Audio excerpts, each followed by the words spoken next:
চট্টগ্রাম ১৪ ত্রয়োদশ জাতীয় সংসদ নির্বাচনে বেশ আলোচনায় ছিল আসনটি, কারণ এখানে ১১ দলীয় জোটের শরিক দল লিবারেল ডেমোক্রেটিক পার্টি এলডিপি থেকে ছাতা প্রতীকে ভোটে দাঁড়িয়েছিলেন ওমর ফারুক। তিনি এলডিপির সভাপতি অবসরপ্রাপ্ত কর্নেল অলি আহমেদের ছেলে। আসনটিতে বিএনপি মনোনীত প্রার্থী জসিমউদ্দিন আহমেদের জয় হয়েছে। বলা হচ্ছে এলডিপির ওমর ফারুক পরাজিত হওয়ার মধ্য দিয়ে এখানে অলি অধ্যায়ের অবসান হয়েছে, কারণ দীর্ঘ ৫০ বছরেরও বেশি সময় ধরে আসনটি শাসন করে এসেছিলেন কর্নেল অলি। জানা গেছে এই আসনটিতে বিএনপির প্রার্থী জসিমউদ্দিন আহমেদ ছাড়াও মিজানুল হক চৌধুরী নামে বিএনপির একজন বিদ্রোহী প্রার্থী ছিলেন, যেখানে নির্বাচনের আগে বলা হচ্ছিল বিএনপির বিদ্রোহী প্রার্থীরা হয়তো খেলা ঘুরিয়ে দিবেন অনেকগুলো আসনে। সেখানে কর্নেল অলির ছেলের বিরুদ্ধেই বাজিমাত করেছেন জসিমউদ্দিন।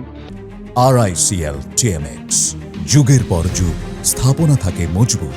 এই ফলাফলের মধ্য দিয়ে চট্টগ্রাম ১৪ আসনে ১১ দলীয় জোট যেমন প্রভাব হারিয়েছে, তেমনি এখানে আসলে অলি আহমেদেরই পতন হয়েছে। রাজনীতির সাথে সংশ্লিষ্ট অনেকেই আবার বলছেন এই আসনে নিজ ছেলেকে বলি দিয়েছেন কর্নেল অলি। আবার এটাও শোনা যাচ্ছে ৮৭ বছর বয়সে এসে একুলকুল দুকুলি হারিয়েছেন তিনি। চট্টগ্রামের এই আসনটিতে ১৯৯১ সাল থেকে রাজনীতি করে আসছেন কর্নেল অলি আহমেদ। ৬ বার হয়েছেন সংসদ সদস্য, যিনি ১৯৯১ সালে বিএনপি সরকারের প্রথম মেয়াদে যোগাযোগ মন্ত্রীর দায়িত্ব পালন করেছিলেন। তবে ২০০৬ সালে বিএনপি থেকে বেরিয়ে তিনি গঠন করেন লিবারেল ডেমোক্রেটিক পার্টি এলডিপি। সেটিও আবার ত্রয়োদশ জাতীয় সংসদ নির্বাচনের আগে জোট গঠন করে জামায়াতের সাথে। জানা গেছে কর্নেল অলি একজন বীর মুক্তিযোদ্ধা। জামায়াতের সাথে যোগ দেওয়ার ফলে এক শ্রেণীর আলোচক দাবি করেছেন এবারের নির্বাচনের পর একুলকুল দুকুলি হারিয়েছেন কর্নেল অলি।